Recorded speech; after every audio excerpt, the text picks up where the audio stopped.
দেখুন, বারবার দুর্ঘটনা ঘটে, তারপরেও কিন্তু হুঁশ ফিরছে না সহ নাগরিকের। কেন বলছি? বেপরোয়া বাইক চালাচ্ছেন অনেকে, গাড়ি চালাচ্ছেন, আর সেই বাইকের বেলাগাম গতিতে আহত হলেন পুলিশ।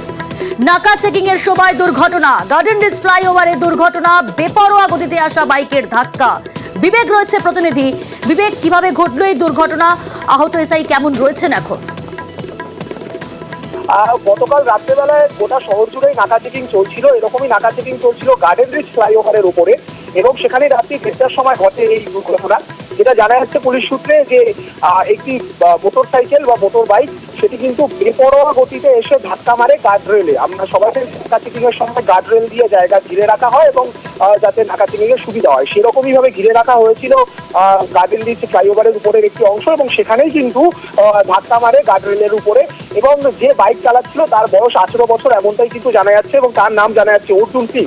অপরদিকে এই গার্ড রেলে ধাক্কা মারার পরে গার্ড রেলের ধাক্কাতে কিন্তু সেখানে এসআই রাজেশ মোদক তিনি কিন্তু আহত হন। তার বাঁ কানে বেশ ভালো রকমের আঘাত লাগে। যদিও পুলিশ সূত্রে এই খবরটা পাওয়া যাচ্ছে যে বর্তমানে তিনি এসএসকেএম হসপিটালে